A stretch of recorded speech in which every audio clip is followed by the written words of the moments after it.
Hey, this week as we continue our journey through the Gospel of Luke, I was thinking about Jason's message last week and just how, again, the angel Gabriel appeared, this time to Mary, and revealed God's plan for her life. And, just how Mary, we know, was so obedient and willing to fulfill God's plan in her life, even though, as Jason mentioned, it was going to be hard and difficult and quite a surprise to her. But I don't really want to talk about that obedience yet this week. We might talk about that down the road in the end, this first section here. But this week, I want to talk about that response she gave to Gabriel when he gives her this news.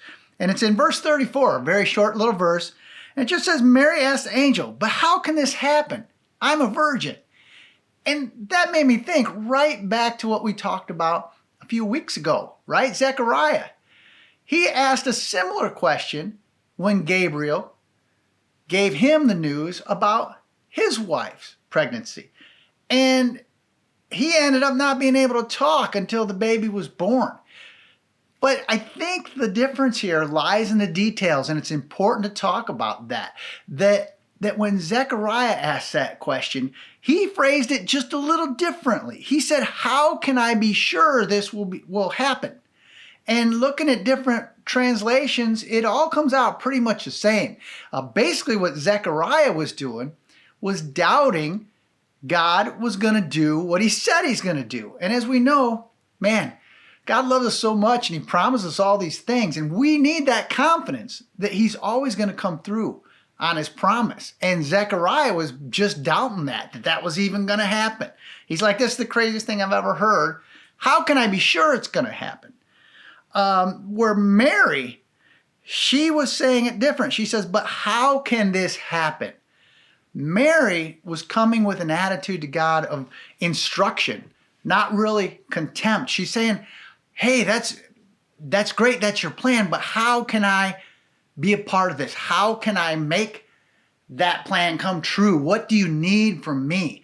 And I think focusing that on our own lives, that's a great place to work on our prayer life, work on our relationship with God, is instead of thinking, "Well, hey God, how can I be sure that's going to be I don't really trust you. I don't really believe that you're going to accomplish that in my life." Even though, we may not come out and say that. A lot of times deep down in our hearts, that's what we're feeling.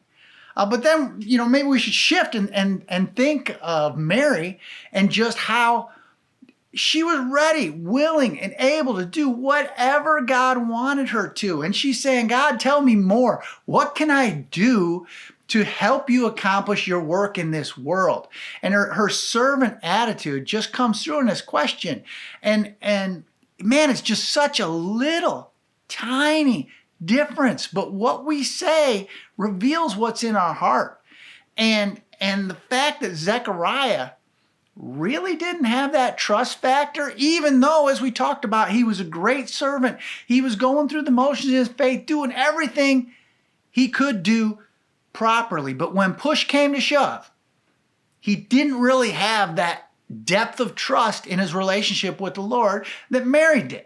And I think again, that should be very inspiring to us, the faith that Mary had to follow through in God's plan for her life, and just the willingness to serve in any way she could. We're going to dig a little deeper into that part of this account later, but I just want to leave you that with that this week is just focus your prayer with a proper attitude and say, "Man, God, speak to me. Just show me how."